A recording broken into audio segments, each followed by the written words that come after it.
Right, YouTubers, how are we doing? I've been contemplating whether to do this video or not. It's about the X Sight.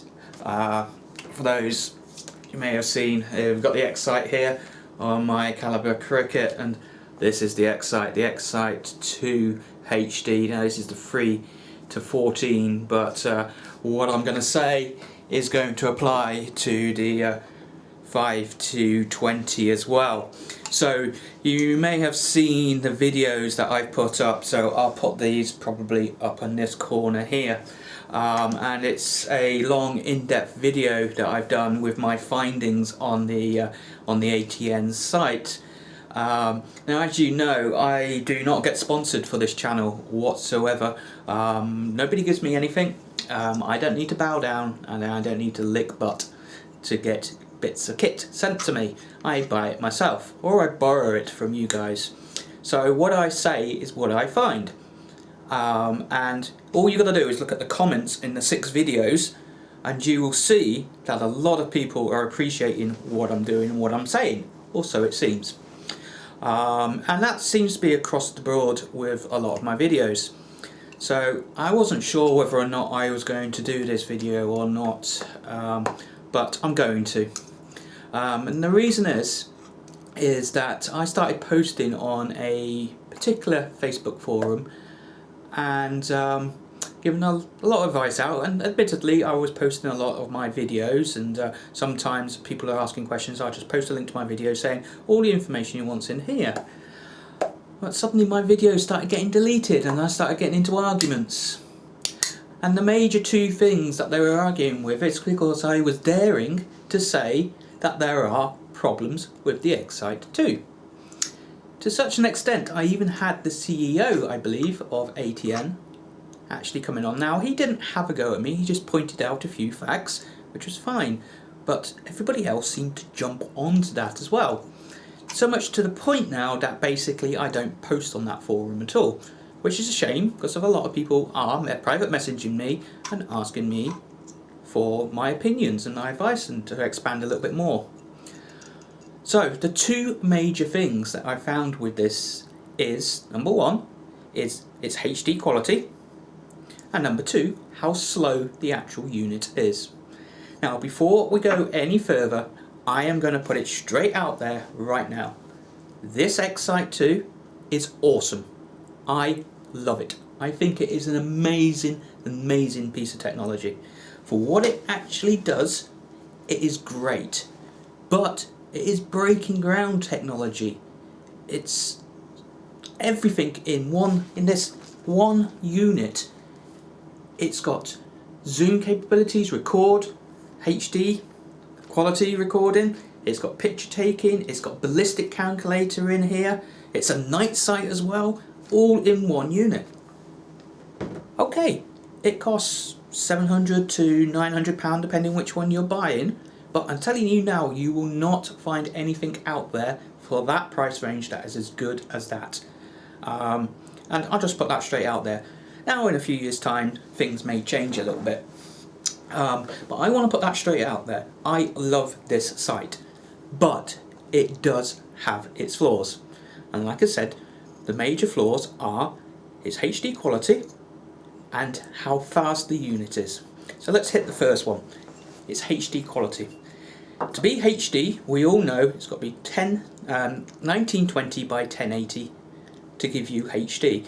If you type in 1920 by 1080, you'll get just under 2 million, or round about 2 million. I'm not going to do it on my calculator. I've done it once earlier and I can't remember the exact number.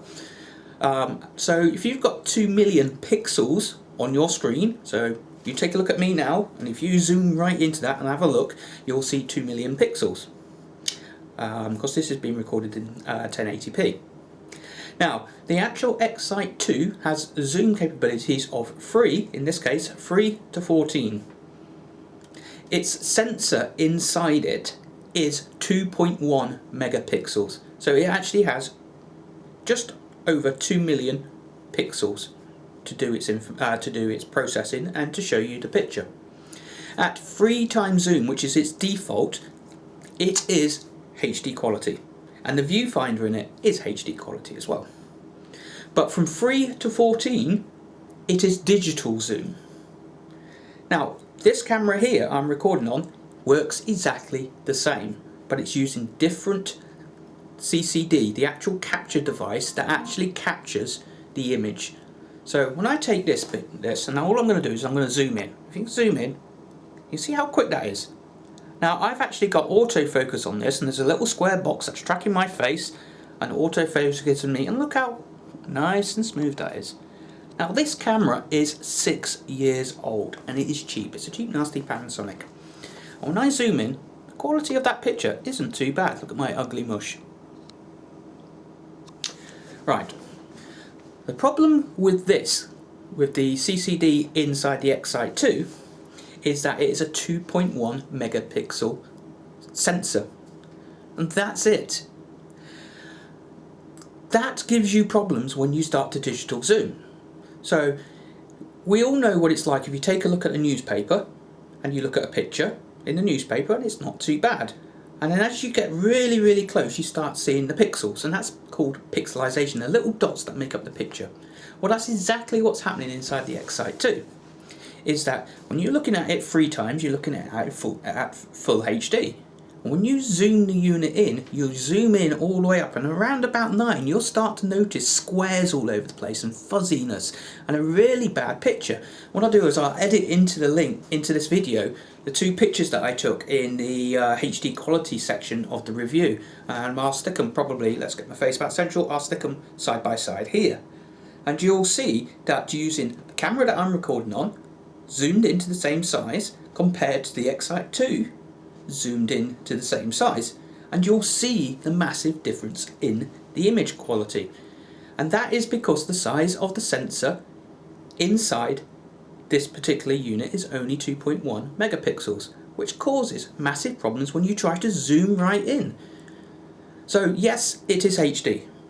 Let's get that out of the way. It is HD. It's HD in the viewfinder, but only at your 3 times the zoom. Once you start getting further into the zoom range, you're going to notice that pixelization inside the image quality. You're going to notice it's going blurry and it's not defined, and the HD quality nowhere near it. And this is why I say that this unit is not very good for target shooting. If you're a plinker in the backyard and that's all you do, don't get the X Sight II. You may as well stick with a cheap, nasty optics. In fact, go and pick an optics off eBay for 50 quid. You'll get a better picture quality, because you're going to want to more than likely zoom in to that target so you can see, if anything, so you can see the holes and the pellet markings that you're making, so you can tell what you're doing. You cannot do this with this. Not even at 25 meters, you cannot do it. You'll be lucky to see the pellet holes in a piece of paper with this thing zoomed in anywhere past 8 zoom, let alone up to the 14 zoom with this. But for hunting, you don't need that, which is why I say this is a great hunting scope. If you can make that picture out, you don't need to have that pixel definition, that crystal clear picture to see what you're doing. You need to see the pigeon, you need to be able to put the pellet on its head. And you can do that with this. And of course, beautiful with it, it records it all for you. Now, if you're somebody that's target shooting in the garden and maybe every now and then going hunting, well, that's when you've got to make your decision as to what you want and whether this scope's going to do it for you. Now, the reason they use a 2.1 megapixel sensor in the unit, in the scope, is for its light gathering capabilities. The bigger your pixels, the more light it can gather. And they've done it, I've been told, and this is by the CEO, is so that it can be a night scope as well. And I 100% get that. I understand why they're doing it. But I'll tell you one thing that I've noticed with this. That this unit gathers that much light that in daytime I'm having to use the sun shield. So here's the sun shield here that comes with it. I have to use the sun shield, and I have to use the light reducing aperture, which ATN started shipping after they released the X Sight II, because it lets in so much light due to that 2.1 megapixel sensor and the large pixels, that each pixel can gather so much light that it starts to wash out the unit in daylight. So that is my natural way of shooting it now, with this thing on. Which leads me to think that in the next generation of this, hopefully they will increase the sensor size up from 2.1 megapixels, hopefully maybe up to around about 4 to 6 megapixels. They may lose a bit of night sight capability in that, but then with a better torch and a better IR torch with it, then they might be able to compensate against that. So I understand why they've done it. For hunting, you can get away with it. If you want it for target shooting or detailed zooming in and recording of animals or critters out there so that you can record it, and you want beautiful quality, well, that's great. If you stay at 3 times or 5 times zoom, the default, as soon as you start going up, you will lose quality.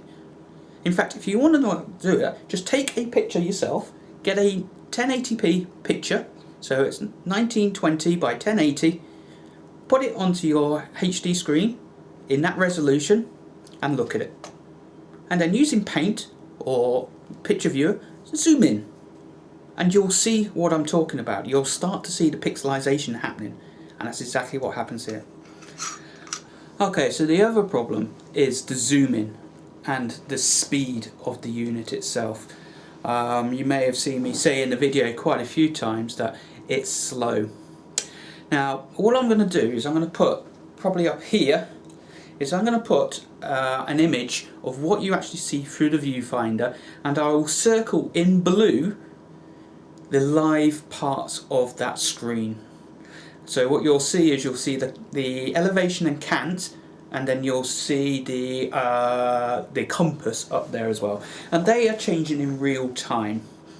Now, I was explained to by, again, I believe it's the CEO of ATN, that the reason the unit is slow is because it's got to work out a lot of things in real time.